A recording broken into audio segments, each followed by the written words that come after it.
it's very interesting because this is really pretty much how he spoke, and English was really not his first language. He had a very good vocabulary for and concrete thinker for non-English speaking. And this, Dogen, is who he read all his life. Every time I ever came into his room, when he was reading, he wasn't always reading, but he read a lot. This is what he was reading. He studied this over and over. And so this is the Dogen. What is it? This is Eihei Dogen, Dogen Zenji, you call him. This is a book which is a collection of his writings called Moon in a Dewdrop.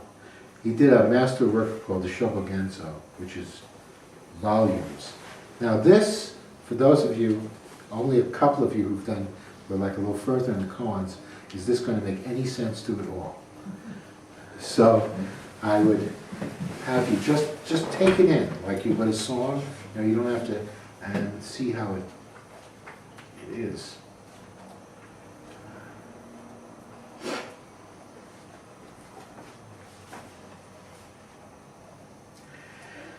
Okay.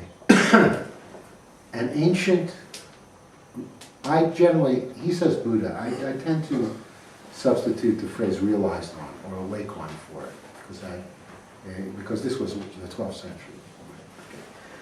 So an ancient realized one said, for the time being, stand on top of the highest peak. For the time being, proceed along the bottom of the deepest ocean. For the time being, 3 heads and 8 arms. For the time being, an 8 or 16-foot body. For the time being, a staff or whisk. For the time being, a pillar or lantern. For the time being, the sons of Zhang and Li. For the time being, the earth and sky. For the time being here means time itself. Time itself is being, and all being is time. A golden 16-foot body is time.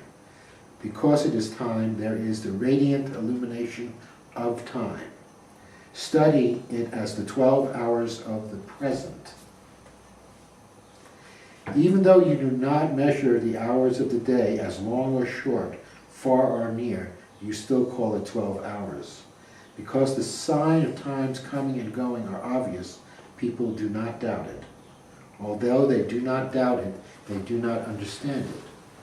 Or when sentient beings doubt what they do not understand, their doubt is not firmly fixed. Because of that, their present doubts do not necessarily coincide with the present doubt. Yet doubt itself is nothing but time. Now, we all feel that this is the most brilliant Zen teacher in terms of not necessarily how he taught, but in his understanding. The Soto school certainly is distinct between 2 different sects. He is the guy. And he was really, he's an interesting guy. He was a very unique guy. He was not appreciated during his life. The Soto school basically just owned him for about 200 years.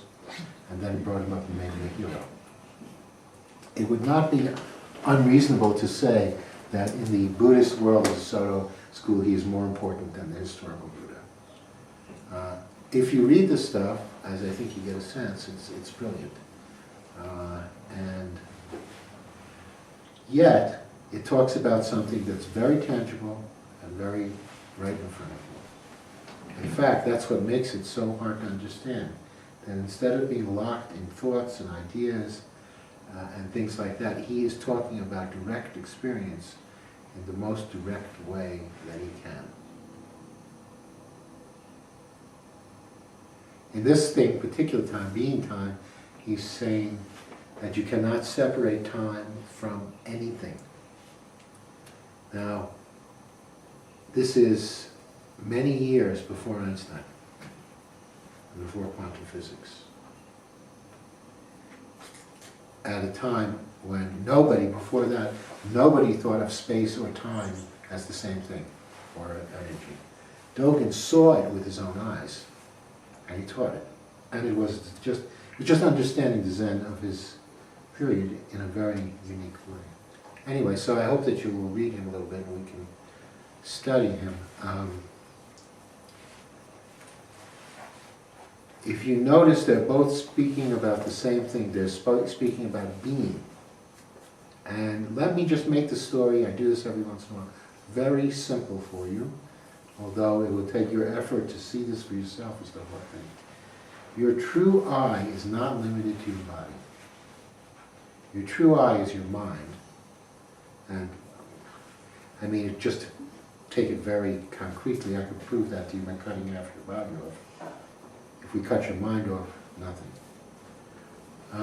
So your true body is your mind, but even that description aside, your mind encapsulates everything. Your true being is the being of everything. When you come to consciousness in the world, everything is included. It's not just this skin bag. Seeing that you are that I that includes everything and is not separate from everything, is what we call enlightenment. Seeing that will change who you think you are. There's no place to go up from there, nor down. Seeing who you really are is more important than, say, being the president of the most powerful country in the world. You're still just an ego. Seeing your true self, you understand that you are not the self, that you are not the ego, although you include that. That in your deepest, truest, most simple part, you are and include everything. You don't come and go. That's what the depths of the practice is about. That's what this guy is talking about, being one with. And ultimately, the thing that you most want to be one with is your life and death. Being one with your life and death. Not looking for any place outside that. Totally accepting your life and death. Being one with that is deep enlightenment. It is the only kind of enlightenment. You can't be one with what isn't. You can be one with what is. Being one with your life and death is the way, is enlightenment, is seeing enlightenment in every moment of your life. That thing, enlightenment, realization, is nothing other than every moment of your life and death. So that's the deep teaching. We call it the teaching of the absolute emptiness.